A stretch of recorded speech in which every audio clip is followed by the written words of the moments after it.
Scott and Howard have been incredible, and for energy, there's nobody like this man, and for the roads and highways, boy, you've done well, Sean, so we appreciate it, very much appreciate it. And if we could, well, let's see, we're starting a lot of executive orders, and some ambassadors have been approved, Yes, sir. and we're going to start that process right now. We're honored to have Gretchen Whitmer from Michigan, great state of Michigan, and she's really done an excellent job, and a very good person. And we're working on the Selfridge, as you know, the air base. We're trying to get the air base open, keep it open. I think, Gretchen, if you're there, and Matt Hall, the Speaker of the House of Michigan, and he's been fantastic as the Speaker. I appreciate it. We won the state, Matt, and We did. you helped me a lot. I did, and you made me speaker, so thank you, Mr. President. That's good too. And Gretchen, I think everybody knows. So we're working on that very hard, and I think we'll come home with a winner for Michigan, okay? I just spoke with the Secretary of Defense. Sometimes we call him the Secretary of War. It used to be called the Secretary of War. They changed it when we became a little bit politically correct. But I think we're in great shape. We're going to be in great shape. So thank you very much for being here. Thank you very much, Matt. Congratulations. Great job. So we'll start with the first orders. And I think we have one for a man named Mike Huckabee. Does anyone know Mike Huckabee? Yes, sir. He's going to be a great ambassador to Israel. And they're thrilled to have him, that I can tell you. Go ahead. Yes, sir. So the Senate confirmed Governor Huckabee to be your next ambassador to Israel earlier today. That's his commission as ambassador. And then we also have a transmittal letter to the President of Israel requesting that he accept Ambassador Huckabee's credentials. He's going to be fantastic. He's going to bring home the bacon.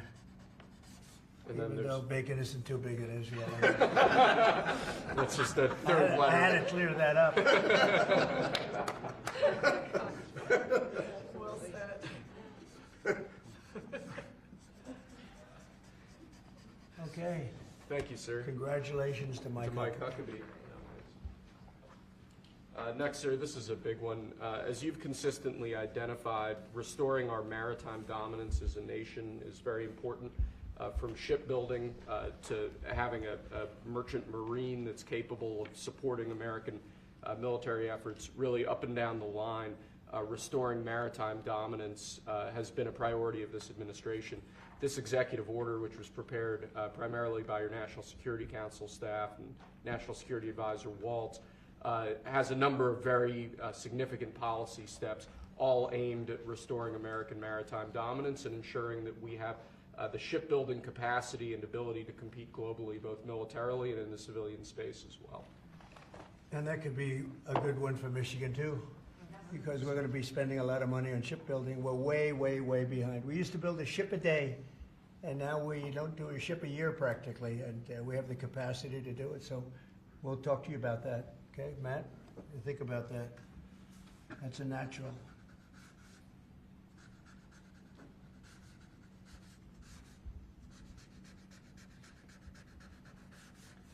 Okay, shipbuilding. That's a good one. Okay, thank you. Thank you, sir. The next executive order relates to defense procurement. Our current defense procurement process has been criticized by many folks on both sides of the aisle as being too slow to adapt to new and changing technologies, not delivering the sorts of weapons and systems that our warfighters need in order to compete on the battlefields of the future. So with this executive order, we're going to be modernizing the procurement structure the Department of Defense uses to allow it to more quickly adapt to changing circumstances around the world. And we're also going to be launching a review of existing procurement programs to ensure that we're getting value for the money and to ensure that we're getting the best possible systems in the field. And which are currently horrible. I tell you, they're horrible. That process is ridiculous what they do. They get the highest price and not even good-looking equipment, and we're changing it. We're going to change it to the best. So this is very, very important.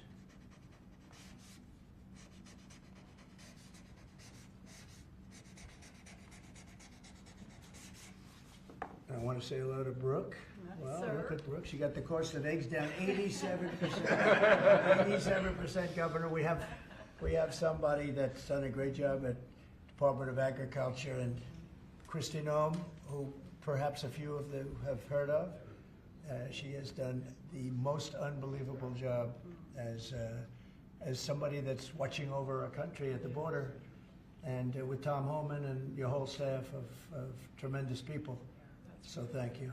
Who would think that she is like meant for that job, huh? She's meant for it. So I just saw you there both. Thank you very much. Thank you. Good. We'll do it later, please. Thank you, sir. Lastly, in the defense space, one persistent issue that we've had in terms of the issue of foreign defense sales, that we're unable to provide weapon systems in a reliable, effective way to key allies of ours, and a key driver of that is inefficiencies and inconsistencies with the process by which we approve foreign military sales. So this executive order is going to direct your Department of Defense, Department of State, other relevant departments and agencies to rework our system of foreign defense sales to ensure that we can provide equipment, creating American jobs and providing obviously revenue to American defense manufacturers, but provide key military equipment to our key allies in a reliable, effective way. Okay, that's good. All very important.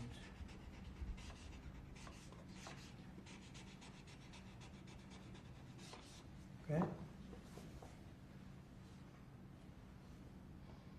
Because our budget is just about approved, and it's a big budget, and we want to spend the money properly, get the best equipment in the world. We rebuilt our military during my first term, rebuilt it entirely, beautiful.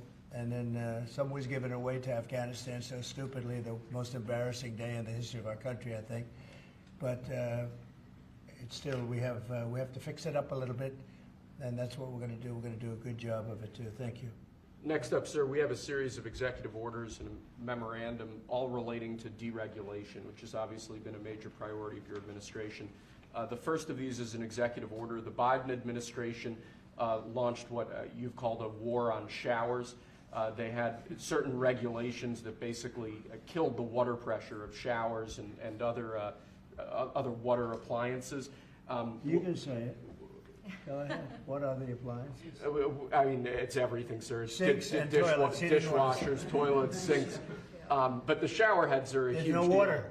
You don't get water. It's ridiculous. So with this executive order, we're effectively going to be reversing that set of regulations to ensure that Americans have choice in the consumer market. If they want a low-flow shower head, they can buy one. If they want a real deal shower head, they should have the ability to get one. There you go. You buy a new house, you pay a lot of money, and the developers, you're not allowed to do anything more. They put restrictors on. They used to have a restrictor where you could take it out, but now they weld it in. And you take a shower or wash your hands, whatever you do, including dishwashers where no water comes out. But you wash your hands, and in my case, I like to take a nice shower to take care of my beautiful hair. And I have to stand under the shower for 15 minutes till it gets wet. It comes out drip, drip, drip. It's ridiculous. And what you do is you end up washing your hands 5 times longer. So it's the same water. And we're going to open it up so that people can live, and we're going to hopefully have Congress approve it so it's memorialized. We're going to try and get all of these things, including straws, a little thing like straws. We did straws a month ago, where the paper straws were melting, they were dissolving, they weren't working well, and we went back to the plastic straws. We're going to get Congress to memorialize just about everything we've done here, because most of it's common sense. But the water is horrible. When you go into anytime you see a new faucet, you know it's going to be a long wash of the hands. And so we're changing. It's a big deal. I did it in the first administration. Biden came in his first week, and he had no idea what he was doing, but somebody told him to do it. In his first week, he put the restrictions on all the bathroom utilities, even in areas that have so much water they don't know what to do with it. You see those areas all the time with the flooding. So we're doing that, and we're going to get all of the things that you've seen. I think we set a record. We're up to almost 200 and 500 amendments, Nobody's ever done that. We're going to get them approved by Congress, so they're memorialized. And we look forward to doing that. Very important. And Congress is going to start working on it as soon as we get the big beautiful deal done. The big beautiful deal is important. The biggest tax cuts in the history of our country. That's important.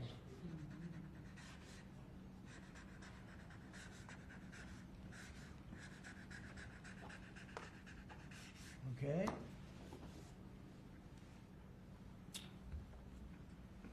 Okay, is that okay? Good. It's a 10. You take a good shower. We rate the signatures. That was a 10, that's why. This is another executive order relating to deregulation, sir. There are a lot of regulations on the books that either promote monopoly directly or prevent new market entrants from entering into a given market. The net effect of that is very negative for consumers. So what this executive order is going to do is direct your departments and agencies to work with the FTC, with the Attorney General, with the Department of Justice, to ensure that the regulations we have on the books don't function as anti-competitive barriers to new market entrants. The net effect of all of that is going to hopefully be market forces that redound to the benefit of consumers and ordinary Americans as opposed to monopolistic businesses. I said yesterday, he was a great, great student at Harvard before it went bad. It's gone really bad. Now they're teaching their students mathematics, basic mathematics. Can you believe it? So what does that mean? They're allowing people in that can't add 2 and 2? What's going on at Harvard? I went to law school there, sir, and it was pretty liberal when I was there, but it's gone way off the deep end in recent I years. don't know if you read that. They're teaching them basic mathematics, people that got accepted to Harvard. How come they got accepted if they don't have mathematics? And we're holding back $8 billion. Can we believe?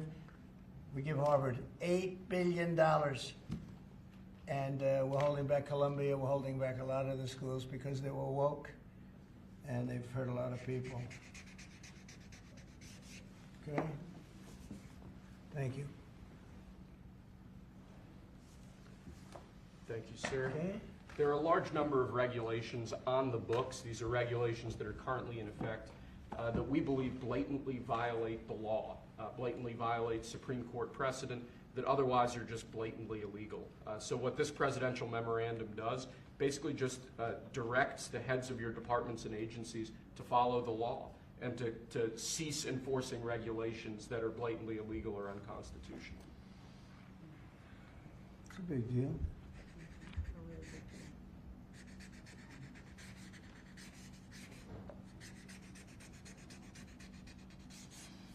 It's really very important that we get these memorialized Yes, sir. in Congress. Very important for the long haul, right? Yes, sir. This is the last of our deregulatory EOs for the day. This is zero-based regulatory budgeting. The idea here is that over time, regulations accumulate on the books and in the Federal Register, and people aren't taking a close, detailed look at what's on the books and clearing them out as times change or as regulations become dated or ineffective. What this executive order is going to require is each of your departments and agencies to scrutinize on a continuing rolling basis all of the regulations they actually have on the books and sunset those that either no longer serve a purpose or the departments and agencies can't identify a specific reason for keeping them active. Okay?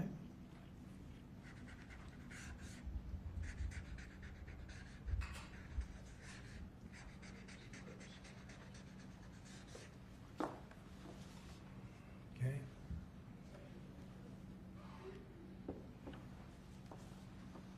Thank you, sir.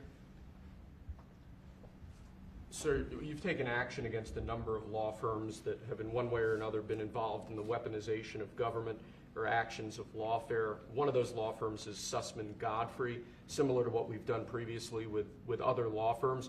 This is an executive order that takes certain measures against Sussman Godfrey to ensure that they can't access government resources, government buildings, scrutinizing certain aspects of their practices as a law firm, given their previous activities.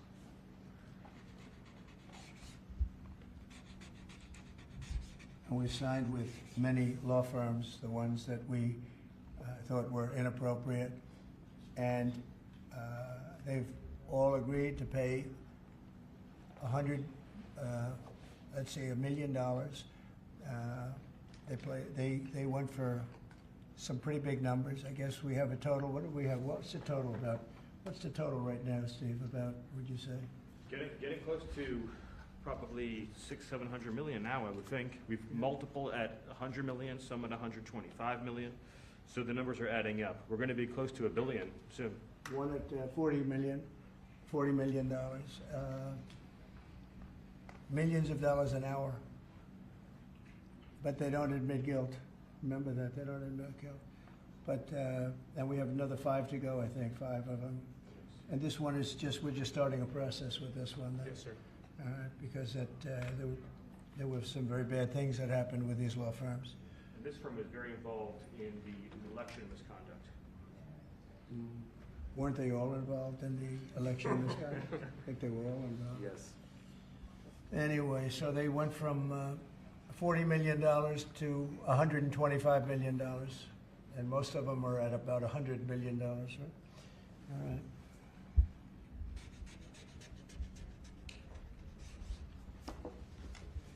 Thank you. Thank you, sir. The next presidential memorandum we have for you relates to Miles Taylor. You may recall that Miles Taylor served in the Department of Homeland Security during your previous administration. In his capacity with the Department of Homeland Security, he leaked classified information. He wrote a book under the pseudonym Anonymous, making outrageous claims both about your administration and about others in it. What this presidential memorandum is going to do, one, it's going to strip any active clearance that he has in light of his past activities involving classified information. It's also going to order the Department of Justice to investigate his activities to see what else might come up in that context, given his egregious behavior during your previous administration. And I had no idea who this guy was. I had no idea. I saw him on CNN, or one of them, I guess CNN, a lot. He'd be on all the time, saying that the president is the president. I had no idea. It's like, you know, in this office you have a lot of young people, and they're here. I'll see him for 2 minutes, and I assume he was in the office, but I barely remember him.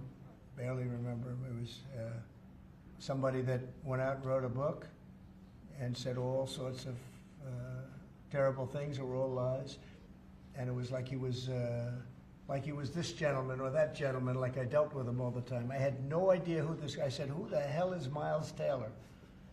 And he made a living on going on CNN talking about the president. And I think what he did, he wrote a book, Anonymous, said all sorts of lies, bad things. And I think it's like a traitor. It's like spying. He walks into the office. He's supposed to be sitting here. A lot of people, you know, I'll be here and there'll be 20 people standing in the room. There'll be oftentimes young people in the office. I assume he was one of them at least. But I didn't know anything about him. And he wrote a book, Anonymous, and I always thought it was terrible. And now we have a chance to find out whether or not it was terrible. But it was a work of fiction. Got a lot of publicity. Got himself a nice job with CNN, or one of them. And I think we have to do something about it. You can't have that happen. If that happens to other presidents, it wouldn't be sustainable for other presidents. I seem to be able to sustain. But if that happened to other presidents, I mean, it's just unfair. And if it was a Democrat president, I'd say that's a terrible thing. A thing like that can happen. That's a terrible thing. And it's time to find out whether or not somebody can do that. Can they write a book about very confidential meetings, and you know, because they happen to be one of a lot of people in a room, and they go out and write a book, and worse than that, call it anonymous, like it's a big deal, and everybody's saying, who is it? Then it was found out who he was a long time later, and he got a lot of publicity off that one. He's like a promoter. But we're going to find out whether or not somebody's allowed to do that. I think it's a very important case, and I think he's guilty of treason, if you want to know the truth. But we'll find out. And I assume we're recommending this to the Department of Justice. Yes, sir.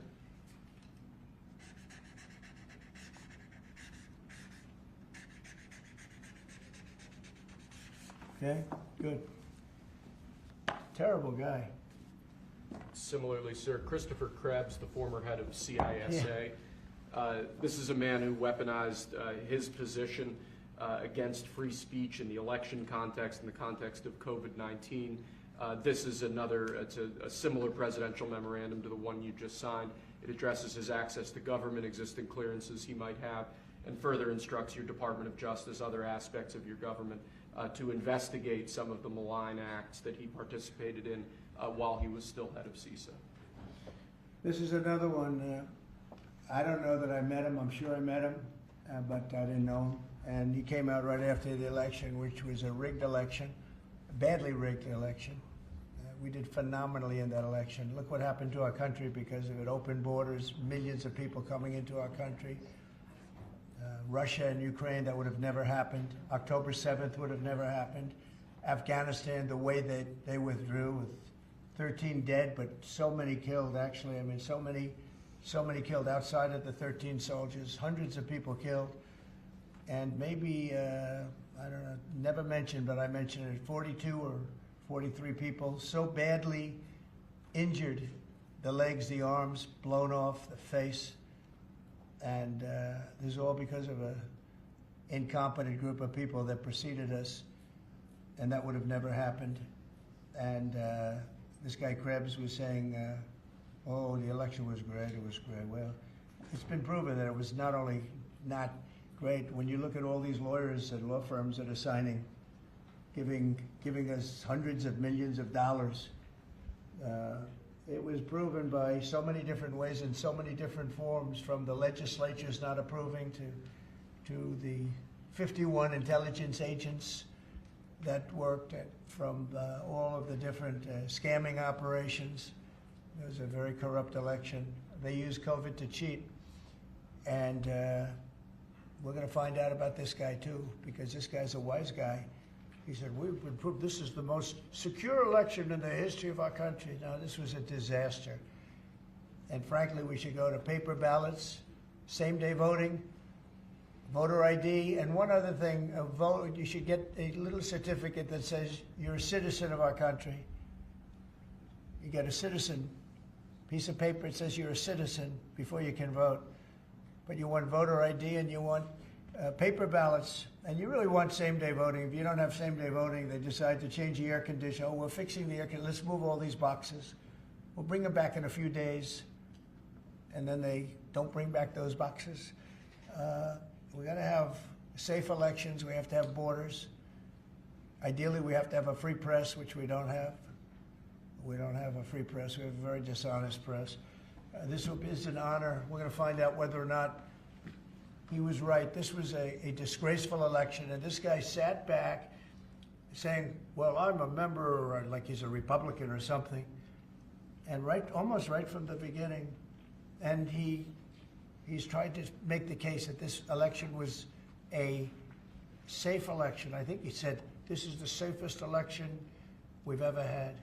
And yet, every day you read in the papers about more and more fraud that's discovered. He's the fraud. He's a disgrace. So we'll find out whether or not it was a safe election. And if it wasn't, he's got a big price to pay. And he's a bad guy. Here's another one. I have no idea who he is. Krebs. I have no idea who he is. I'm sure he was in the room at some point, just like you're all in the room, but I have no idea who he was. So thank you very much. Those last two are very important, I think, for the country. Thank you, sir. And lastly, we just have 3 proclamations. These are the sorts of things that most presidents use an auto pen for. You obviously don't like using the auto pen much, if at all. The first of these is National Former Prisoner of War Recognition Day. This is one that you did in each of, I believe, each of the previous years of your previous administration, recognizes former prisoners of war. More generally, this proclamation is written to acknowledge the great steps you've made both in this administration and your previous administration on behalf of veterans, homeless veterans, others who have suffered in that way, and basically stating that it's a priority of your administration to ensure that veterans and homeless veterans are cared for properly. Good. And you know what? They ought to find out who was using that auto pen, because whoever that person was, he or she was like the President of the United States, and I'm against auto pens. I think auto pens are not a good thing, especially when you're talking about documents like we're signing today. if he can't sign, then he can't be president. It's pretty simple. Let's see whether or not he could sign. But I think that should be tested. I really think that should be tested. It's another one. And you may think about it, because how can a man that, did he really know that when they gave all false information on the council, I mean, the whole unselect committee of political lunatics, they destroyed all the information. You can't get any information. They went for like a year and a half, almost 2 years, screaming and ranting and raving. Democrats plus two worse than Democrats. You had Liz Cheney, and crying Adam Kinzinger. Crying Adam. Every time I looked at him, he was crying. The guy was a crier. But you can't do that. You just can't do that. So we're going to find out a lot. I think we're going to find out a lot. These last 3 or 4 have been they've been very, very interesting. We'll see what happens. Sir. But I don't think a president should be allowed to use an auto pen when they're signing very, important legislation. I think a president should sign it, not use an auto pen. And we're going to find out whether or not he knew what the hell he was doing. I'm sure at this point he'll say, I signed it. They'll tell him what to say. But to give pardons to people that destroyed all the information. If you destroyed information on a civil case, just a civil case, not a criminal case, a civil case, they put you in jail for that. And they found out that Pelosi was the one that was in charge of the security of the Capitol, and she knew all about it, and she admitted her guilt to her daughter, who was a movie documentary person. I'm sure her daughter's not too happy about that. I'm sure Crazy Nancy's not too happy. But we found out all the things, everything. And we go for the information. Sir, we've destroyed all of that information. If I haven't destroyed it, I wouldn't be sitting here right now. I guarantee you that. I'd be sitting someplace else. So I think it's something that we should really look at, because that's so important. The whole concept of an auto pen, because whoever's, auto pens are run by somebody. Whoever ran the auto pen was president of the United States. And I would be willing to bet that Biden didn't know, probably didn't know anything about any of it. Very dangerous, very dangerous. So you're going to check that out, right? Yes, please? sir. We're working on it right now, sir. This is just another proclamation, sir, declaring National Crime Victims' Rights Week. You've obviously made it a major priority of your administration to track down and at times deport criminals who have committed violence on our streets, who have victimized so many people. This is an annual proclamation that hopefully gets Americans to remember that when crimes occur, there are real victims, there are real people who are affected, and there are people who suffer as a result. Okay, it's very important. Thank you. I just want to add, so we're working very hard with Democrats, the governor, with Matt Hall, with a lot of transportation, Sean, and all of the people trying to keep Selfridge Air Force Base open, strong, thriving, and I think we're going to be successful, Governor. I think we'll be very successful at that. We've gotten some good feedback from Pete Hegseth and Department of Defense, and talking about F-16s, they're talking about F-35s, et cetera. It's a great piece of property, it's a great location, and it's a great state. So I think we're going to come back with a very good answer. We're also working on a certain fish that's taken over a beautiful lake called Michigan, right? And that's a tough one. That's a tough one. It's very. Do you want to just talk about that? Sure, Mr. President. Yeah. First of all, I want to thank you for caring so much about Michigan. We've been working a long time. We couldn't get Joe Biden to do anything about either one of these issues, particularly Selfridge Air Force Base. It'll be critical to Michigan's economy and our security when you're able to deliver us another mission there. But on the Asian carp, for years, when Obama was there, we could never get anyone to do anything about this invasive species that's going to destroy our Great Lakes. You know how important recreational fishing and so much of that is to our state. Because of your work, we're hopeful that we'll get a solution there and we'll get that barrier built so we can protect our Great Lakes. So thank you, Mr. President. And they're very powerful fish. I mean, I see them, they jump out of the water. They jump at the fishermen. I mean, I've never seen anything like it. And has this gotten into any of the other lakes yet? Because you would think it would be pretty easy because they're all sort of connected. Hey, Governor? It's why we're working so hard to make sure that, we work with the Army Corps and erect a barrier so that the Asian carp can't Right. get into Lake Michigan. It'll devastate the ecosystem, the economy, tourism. Sure. And it's 20% of the world's fresh waters in the Great Lakes, Mr. President, which is why it's so important that, as a nation, we protect the We better pristine stop it waters. now. Yep. And, all of a sudden, I assume the lakes are all interconnected, right? Yeah. So at some point, they're going to be in the other lakes. And so we're going to work hard on that. I spoke with the Army Corps of Engineers, and they have a method. It's a pretty gruesome method, but it's a method. And I think they know what to do. So we're going to work on that very hard. And thank you, Governor, very much. Sort of a bipartisan thing when you get right down to it. Yep. It's a very expensive thing, actually. It costs a lot. I looked at the numbers. I said, well, but we have to save Lake Michigan because these fish, they eat everything in the way, including the other fish. They eat everything. Are people endangered by the fish? I don't. I think I mean, they're gonna eat all the fish there. We won't be able to fish anymore, and that's a big deal in Lake Michigan. There's a lot of fishing, recreation, so it's gonna be a problem there. But you're right, it's bipartisan, sir, but you're the one taking action on these issues. We couldn't get Biden to do it on Selfridge. This thing has been delayed for, 15 years where we were trying to do it. It started under Obama where we were trying to do it. He wouldn't do anything about it. So we appreciate you paying so much attention to this and taking action, Well, sir. I would, and the governor, in all fairness, called me about it. I had seen it, and she called me, and John James called me, and we spoke with your office, and it's, I want to put that down. Really is bipartisan. It's great to see it. Actually, it's great to see that, and that includes Selfridge too. And we're going to get it done, and we'll all stand there together and cut a ribbon. Okay? Gretchen, good.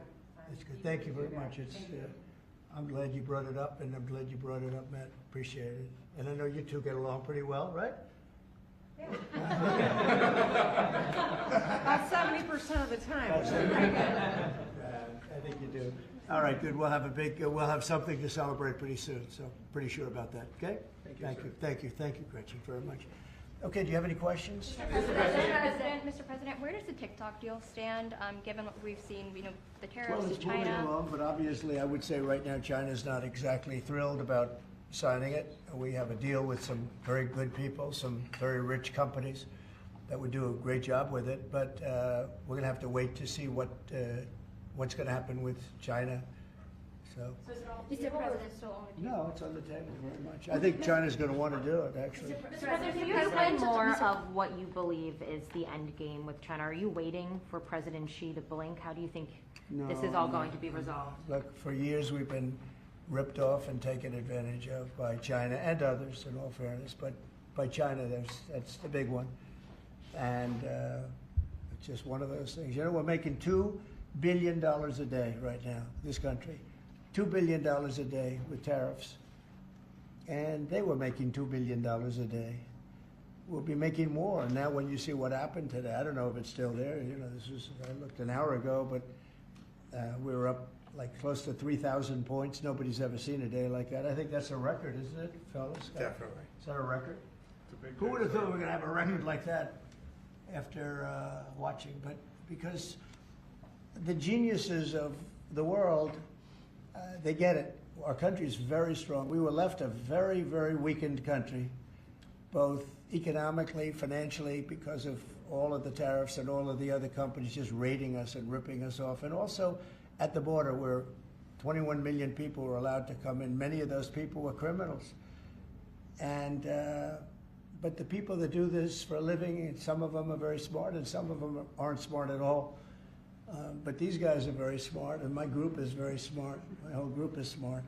And you've done so amazing on the border. I read the other day that there were 9 people and hundreds of thousands 2 years ago with Biden, and we had 9. We had it down to 9, and they were all let in for medical reasons. They were in bad shape.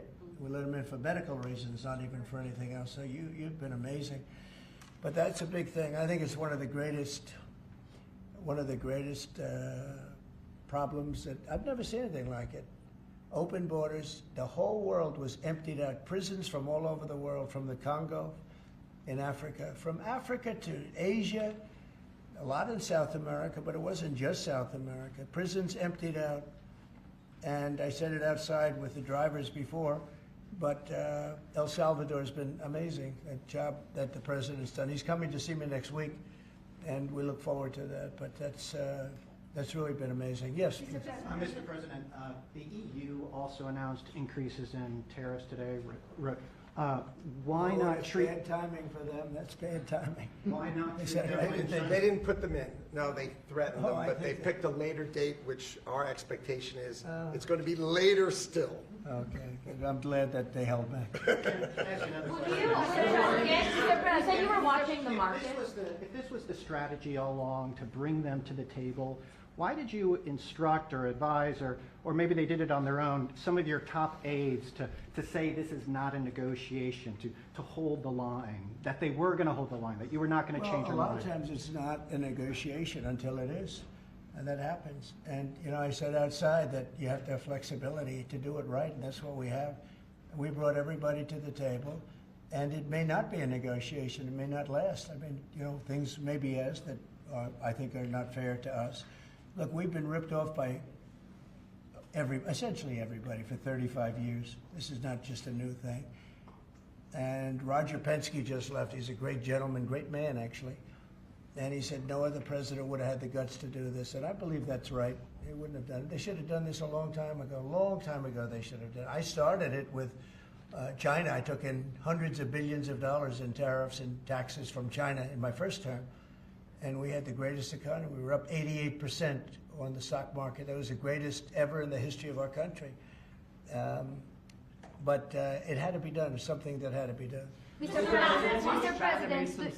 Mr. President, thank you so much. Which countries will be negotiating first? Do you have any criteria? Because, for example, Brazil and the UK, they do not have deficits with the US. They have a surplus. They do not have a surplus. They have deficits with the US. So what is the criteria? And also, would you consider talking or meeting with Xi Jinping? Oh, sure. He's a friend of mine. I like him. President Xi, I like him. I respect him. But they haven't treated our country right. Sure, I'd meet with him.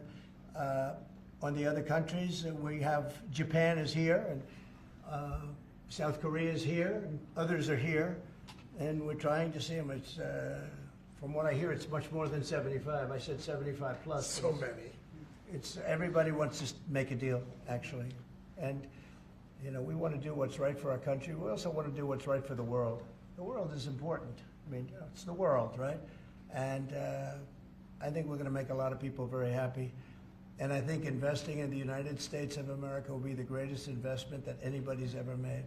Mr. President, do we still expect to see the sectoral tariffs, so the pharmaceuticals, steel? Is that something you're still considering moving forward Yeah, with? well, I will be because we want them coming back. You know, we realized during COVID that we don't make our drugs and our pharmaceuticals in this country. So I realized that, and it was a big realization. We had to go to China to get drugs. We had to go to other places. I won't even mention the names, but we had to go to other places. We don't make it, and that's because we let them leave. And now if they want to come back, we're going to put tariffs on the pharmaceutical companies, and they're going to all want to come back. They're going to come back. I'm not going to pay them any money like Biden with the chip deal. That chip deal was horrible. They give billions and billions of dollars to chip companies. All they have is money. They have so much money. And they give billions of dollars, and they're just going to keep the money. They're not going to spend it. The only thing that's going to bring them back is you say, we have a barrier. You have to pay 50% or 100% or 200%.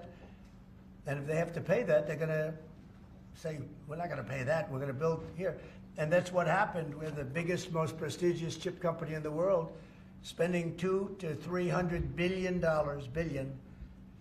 Think of that, $1 billion to build essentially one massive plant. It'll be one of the largest plants in the world, and we're going to get them very quickly. We're going to get them energy. We're going to get them the electricity they need and the energy that they need, and it'll be approved by Lee Zeldin, a total professional, and it'll be approved very quickly. And they'll get their zoning very quickly. They'll have everything done in a matter of months. Iran talks, Mr. Thank you, President. sir. You've procured a record amount of private sector investments since your election, $7 trillion. You talked about the importance of all that. Can you talk about how these investments will have a positive impact on families who felt like the previous economy left them behind, and why your executive orders on coal yesterday is so important given the amount of manufacturing that you're ushering back in? Good, thank you. And which is correct. We have, I would say, more than $7 trillion now, right, of investment coming in. Apple is coming in for $500 billion alone. We have other companies coming in with massive numbers. We have car companies that are coming in. No, we've never seen anything like it. Maybe in the 1940s or 50s or something, but we've never seen anything like it. They had 3 plants canceled in Mexico. Not that we want to hurt Mexico, but we're for us. And that's what my job is. It's not to take care of other countries, but I want to help other countries as much as I can, but we have to take care of America first, and it's about America first. So we have many, many companies coming in that would have never come in if we didn't win the election and then put the tariffs on. And they're coming in because when they build in the United States, there are no tariffs. You don't have to pay any tariffs. So instead of paying 30, 40, 50% or 25%, but it could go a lot higher in some of the industries. So we have steel mills right now that are raging. The steel industry was gone. If I didn't put the tariffs on steel, because China was dumping massive amounts of steel in my first term, and I put tariffs on it, I saved the steel industry, but now it's going to thrive, maybe like never before. I mean, if you go back to U.S. Steel from 90 years ago, it was incredible. It was the #1 company in the world for a long time. That's why we don't want to see it go to Japan. And we love Japan, but U.S. Steel is a very special company. We don't want it to go to Japan or any other place. So we're working with them, and I don't know if they need any money now. I'll be honest with you, they hit gold. They hit gold because if you look at it, they have such orders for steel now. It's incredible. What's going on in our country is incredible with respect to plants. So we lost 90,000 plants and factories from the beginning of NAFTA, the worst trade deal ever made in the history of this world, but certainly in the history of trade. There's never been a worse trade deal. We were able to cancel that. We had to get approval from Congress. It was like a disastrous curse because you had to go to Congress to get it terminated. You couldn't just terminate it because it was a bad deal. And you had people in Congress that didn't want to do it because they had other reasons, maybe bad reasons. They're mostly not there anymore, those people. But it's amazing what's happened. I appreciate that question because it's incredible. I don't think we've ever seen anything like it. $7 trillion, and it's much more than that because these are places that we know. $7 trillion is unheard of. I never looked at the Biden numbers, but you could go a whole year and it was peanuts. Everybody was leaving. They weren't coming in, they were leaving, and that means jobs are leaving. And so we're not playing games. We're going to make this country greater than ever before. Thank you for that question. Mr. President, it seems that John has made some. Let her just do that. Oh, yeah, absolutely. Thanks. For the past few days, we've heard from this administration no pause. Was this idea of doing a pause, did that just come about this morning? Can you tell us exactly what came into consideration for you and your advisors? For a period of time, I wouldn't say this morning. Over the last few days, I've been thinking about it. I've been dealing with Scott, with Howard, with some other people that are very professional. And I think it probably came together early this morning, fairly early this morning. Just wrote it up. We didn't have the use of, we didn't have access to lawyers, or we just we wrote it up from our hearts, right? It was written from the heart. And I think it was well written too, but it was written from the heart. It was written as something that I think was very positive for the world and for us. And we don't want to hurt countries that don't need to be hurt. And they all want to negotiate. The only problem is, you can only do so many at one time. We want to do it right. We want to get it right. We want to take care of them, but we have to take care of our country. So, but this was something certainly we've been talking about for a period of time, and we decided to pull the trigger. And we did it today, and we're happy about it. I didn't know it would have that kind of an impact, but it's, I think they have the biggest increase in the history of the stock market. That's pretty good. That's pretty, you're almost, if you keep going, you're going to be back to where it was 4 weeks ago. But it was a sick market 4 weeks ago, because this trade was sick. It was only a question of time. I don't blame the tariffs. I think the tariffs just sort of magnified what was happening. It was sick. Biden allowed these people to get away with murder. Biden allowed China to just take advantage of us. We had like $1 trillion deficit with China, $1 trillion deficit. So that was going to only be a matter of time. I think the tariffs brought it out faster and they magnified the problem.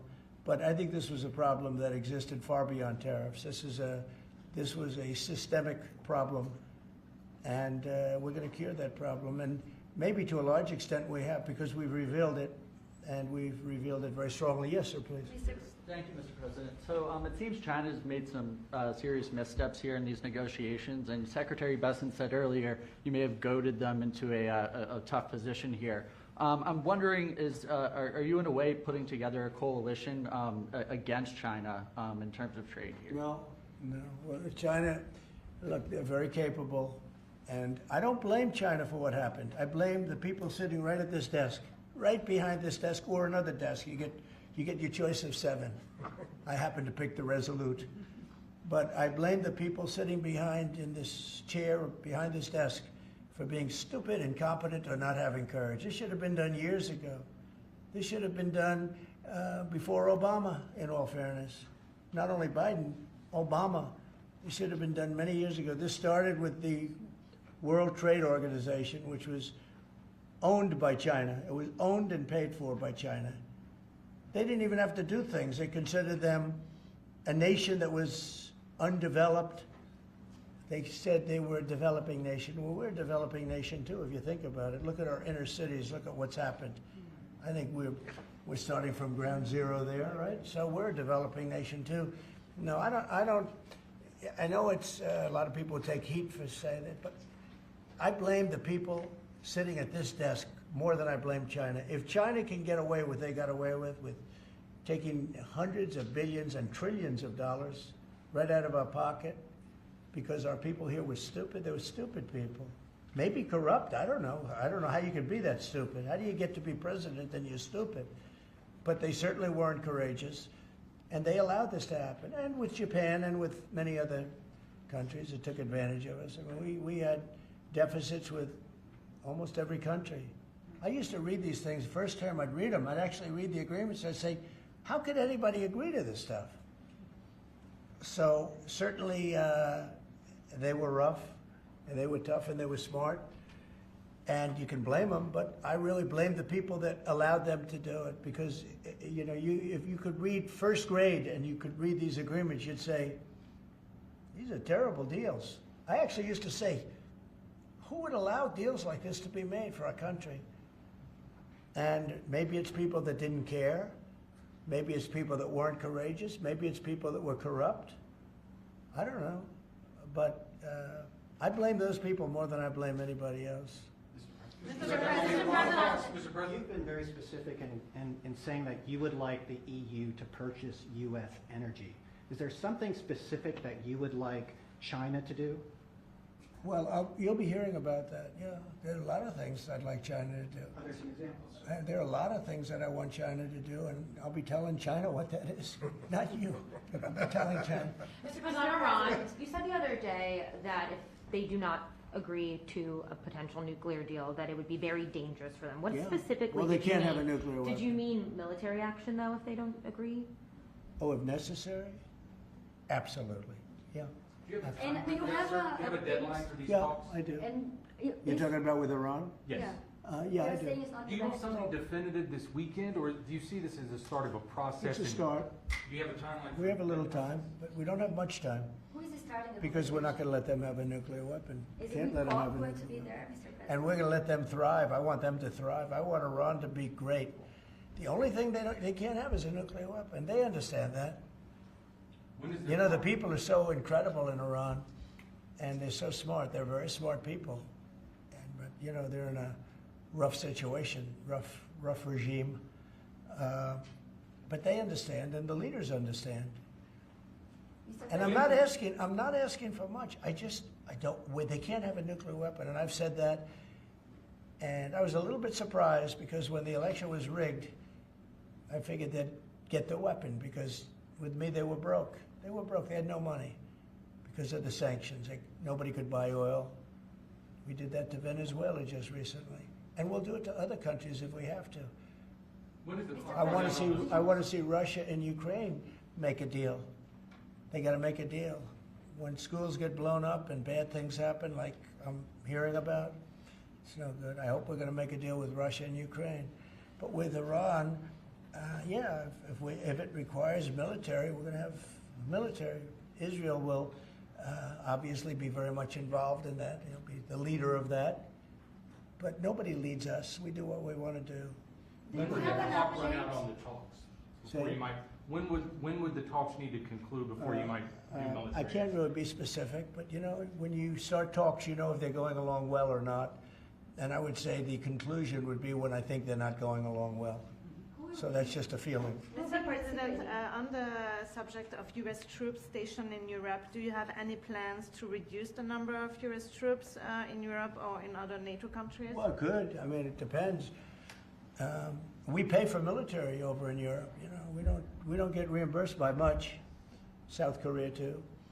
So it'll be one of the things we discuss. That's unrelated to trade, but I think we'll make it part of it because it makes sense.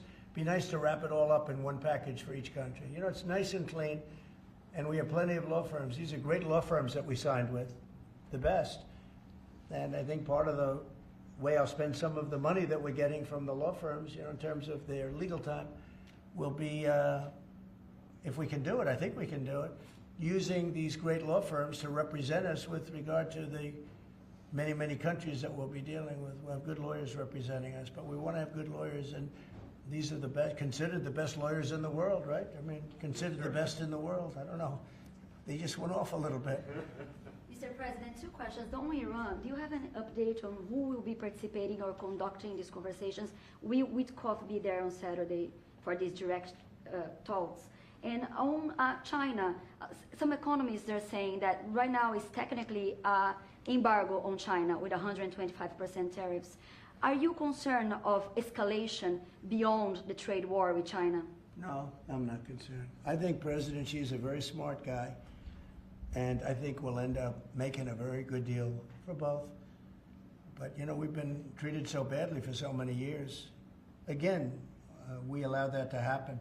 We've been treated so badly for so many years. But, no, I don't expect that. I think President Xi is one of the very smart people of the world, and I don't think he'd allow that to happen. And we're very powerful. This country's very powerful. Let me tell you, it's far more powerful than people understand. We have weaponry that nobody has any idea what it is, and it is the most powerful weapons in the world that we have. More powerful than anybody even, not even close. So nobody's going to do that, but I think that if that's what you're referring to, maybe it's not. But just in terms of basic escalation, which is what you said, no, I think that President Xi is a man who knows exactly what has to be done. He's a very smart man. He loves his country. I know that for a fact. I know him very well. And I think he's going to want to get to a deal. I think that's going to happen. We'll get a phone call at some point, and it'll be off to the races. It'll be a great thing for them. It'll be a great thing for us. It's going to be a great thing for the world and for humanity. Do you have plans to meet with Putin in Saudi Arabia? At some point, I will. At some point. In Saudi We'll have to Arabia? see. I mean, we have to get there right now. You know, we got to get there. In the meantime, they're losing 2,500 on average young people every single week. Think of that. 2,500 people a week. It's not even conceivable. We got to get there fast. Do you think Say a couple of more. Yes. Do you have to increase tariffs on China even more before they come to the table or give you a phone I call? can't imagine it. No, I can't imagine. I don't think so. I don't think I'll have to do it. I don't think we'll have to do it more. We calculated it very carefully. By the way, you know, when you hear 100, a lot of people charge much more than that. Canada charges much more than that to our farmers, our dairy farmers. Many people charge much more than 100 or 125 in this case. But I don't, you know, it's still a significant number. I don't see that again. On the Yeah, please. investigations. Yeah, Mr. President, so do you think some of your tariff critics would prefer, to see the United States go through turmoil than to actually see it succeed just because they are your policies? You mean just leave the tariffs the way they are now and just relax, right? Some Yeah. people have said that. Look, yeah, again, we're making, it'll be soon, much more than $2 billion a day. That's not the worst thing that I've ever heard. So, yeah, some people say that. But, we look at the other side, too. I think as the United States, we have an obligation to look also at the other side. We want what's good for everyone. I mean, it's America first, but we also want to make sure there's a world that can live happily and all of that. And so, this is the way I look. No, but there are people that say, look, where we are now, I've been in worse positions in my life than making $2 billion a day plus, right? It's really plus. Thank you very much, everybody. Thank you, President.